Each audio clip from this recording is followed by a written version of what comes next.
Hello Warm Springs, this is Taylor Gilbert, physical therapist at Warm Springs Holistic Health Clinic. So we're going to talk to you today about, or I'm going to talk to you today about patellar tendinopathy, and in the next few weeks we'll talk about some common knee injuries. So patellar tendinopathy, we'll first talk about what your patellar tendon is. So this is your thigh, this part of your leg right here. Your kneecap, and this right here from the bottom portion of your kneecap to what's called your tibial tuberosity, a little bony enlargement of your tibia. That portion is your patellar tendon. This is your whole extensor mechanism. So all of your quadriceps muscles, which there are 4 of them, come and join in and insert to the top of the patellar tendon. It creates a pulley mechanism and then goes to the patellar tendon and the tibial tuberosity. So it really amplifies the force generation capacity of your quadriceps and knee extensor muscle. Another good view of that, a little bit closer, is right there. You can see the patellar tendon.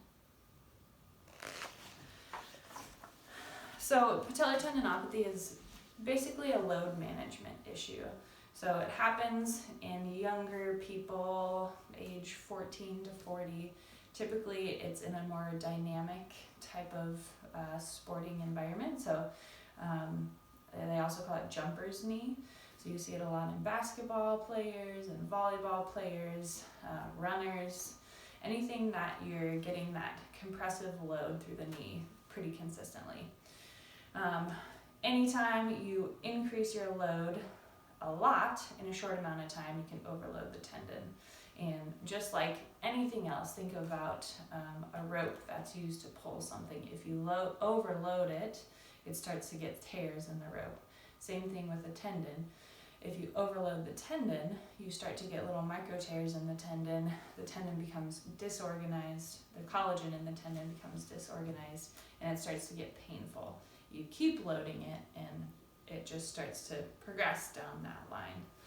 So the first step you would do if you feel like you have something like this would be to start doing active rest. So that doesn't mean not moving altogether. That means finding a movement that's not painful. So if you are running a lot, hold off on running for a short bit and start walking. Anything to get the pain down to a more manageable level. And then once you're down at a more manageable level, we can start loading the tendon again. A few good ways to help with pain are what's called an isometric exercise. So isometric is where the muscle is contracting, but it's not moving.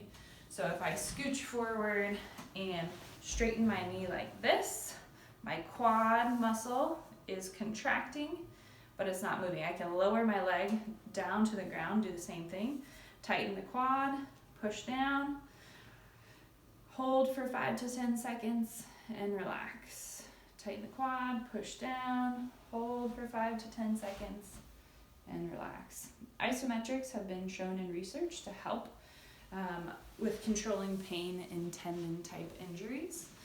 Another way that you can control pain is what's called cross-person massage. So this is my kneecap right here. My patellar tendon goes down until I feel that little bony insertion or bony projection from my tibia. So that's my patellar tendon right there.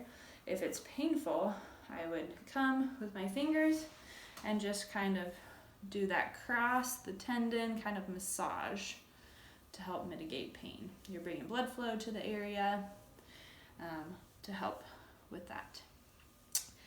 It is a pathology that takes a little bit longer to heal because it doesn't have as much blood flow as like a muscle would. So it's going to take a little bit longer, but those are some ways that you can help get started on your healing.